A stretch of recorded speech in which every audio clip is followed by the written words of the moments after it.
Imagine uma penitenciária tão impenetrável que mesmo os criminosos mais notórios, como Wade Wilson, estão isolados do mundo de maneiras que desafiam a própria imaginação. Wade Wilson, já condenado à morte por uma série de crimes que chocaram o mundo, se encontra enclausurado em um local onde até o tempo parece congelado, afastado de qualquer traço de humanidade. Mas será que esse isolamento extremo é realmente justiça? Ou uma crueldade camuflada, um tormento psicológico disfarçado de correção? Condenado por atos de violência indescritível, Wilson era conhecido não apenas por liderar uma das organizações mais temidas, mas também por seu caráter impiedoso. Agora, preso à espera de sua execução, resta uma pergunta: qual o impacto desse confinamento total em alguém que já foi capaz de atos tão monstruosos? O que se desenrola por trás dessas barreiras inexpugnáveis, onde até mesmo o ar parece mais denso e o silêncio é cortante? Será que a penitenciária onde Wade Wilson se encontra é de fato um lugar mais terrível do que a própria morte? Ou vamos descobrir que os crimes pelos quais ele foi condenado, muitos ainda não totalmente explorados, refletem a verdadeira face de quem habita essas celas? Nos próximos momentos, vamos mergulhar profundamente na mente de um homem que já ultrapassou todos os limites e nos horrores que o levaram até aqui. Wade Wilson. Eles o conhecem como o assassino Deadpool. Ao contrário do personagem de quadrinhos que compartilha o nome, Wade Wilson é um estrangulador em série. Seu sorriso arrogante é a única resposta que ele oferece no tribunal. No tribunal do condado da Flórida, todos os olhares estavam voltados para Wade Wilson. O homem, coberto de tatuagens, incluindo uma suástica nazista tatuada no rosto, exibia uma expressão gélida e intimidadora. Com uma presença que irradiava ameaça, ele parecia impenetrável, indiferente ao caos que havia causado. Agora, aguardava o momento crucial, ouvir a sentença que decidiria seu destino. A sala estava carregada de tensão e o silêncio era pesado, interrompido apenas pelos passos calculados do juiz, prestes a anunciar o veredito. Dadas as informações do caso, nada no histórico ou estado mental do réu sugere que a sentença de morte seja inadequada. A análise deste tribunal de outros casos de pena capital relatados levou o tribunal a concluir que a pena de morte não é desproporcional neste caso. Considerando todas as circunstâncias e evidências, o tribunal não encontra motivos para anular o veredito do júri.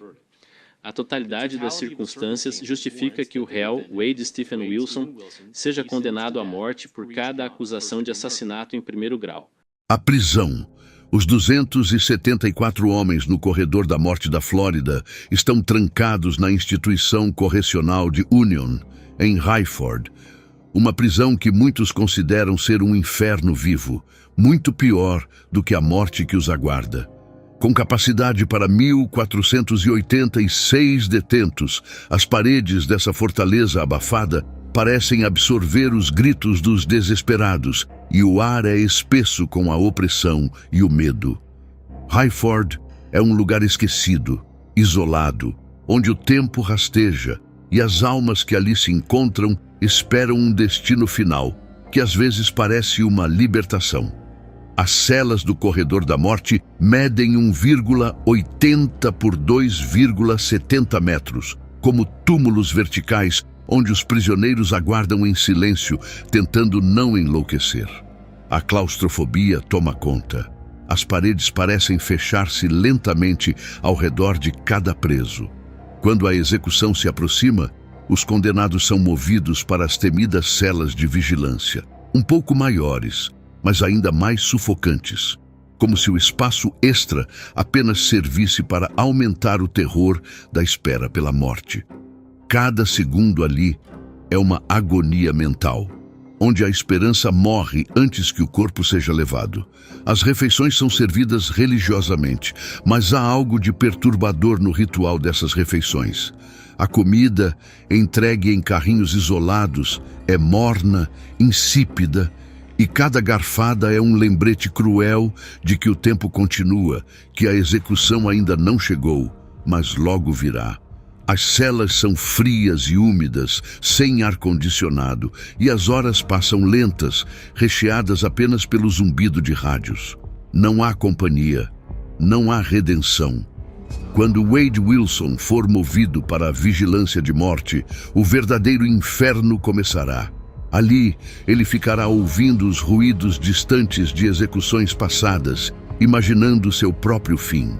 Ele poderá tomar banho apenas a cada 2 dias, e cada gota de água será como o tic-tac de um relógio que conta os minutos até o inevitável.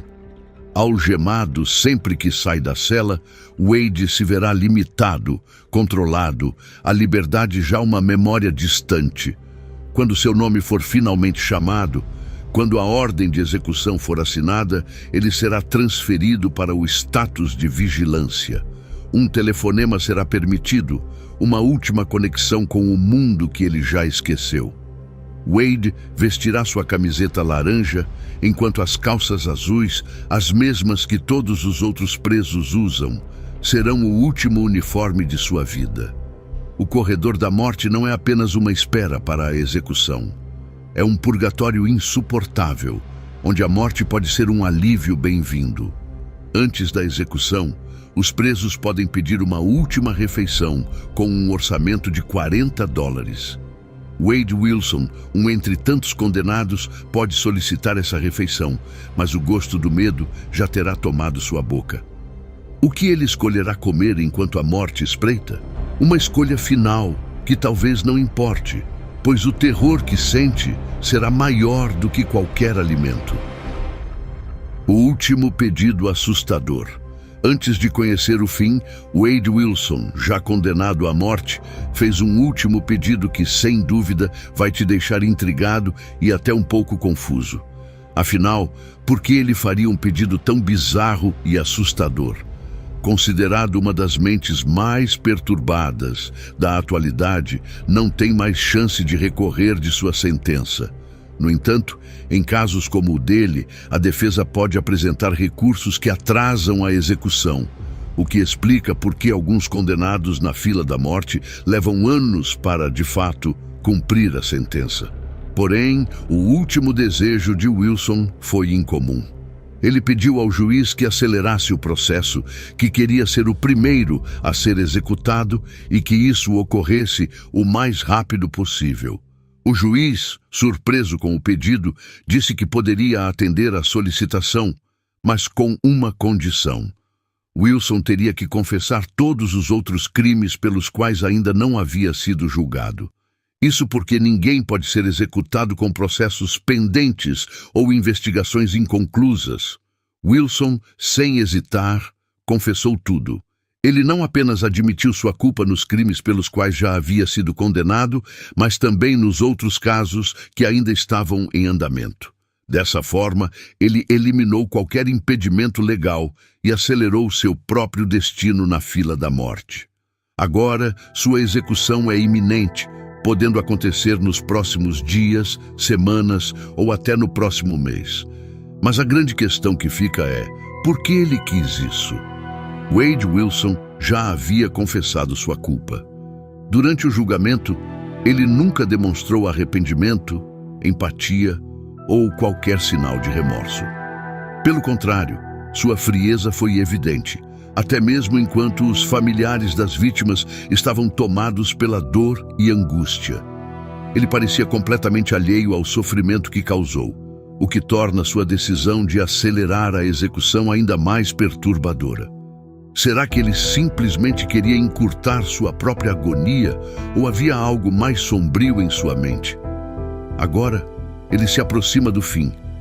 Wade Wilson, o homem que destruiu famílias inteiras, que cometeu crimes tão horrendos que palavras mal podem descrever, verá o cumprimento de sua pena em um sistema de justiça que não o perdoa.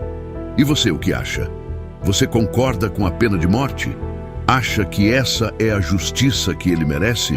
Deixe sua opinião nos comentários. Vamos discutir sobre isso.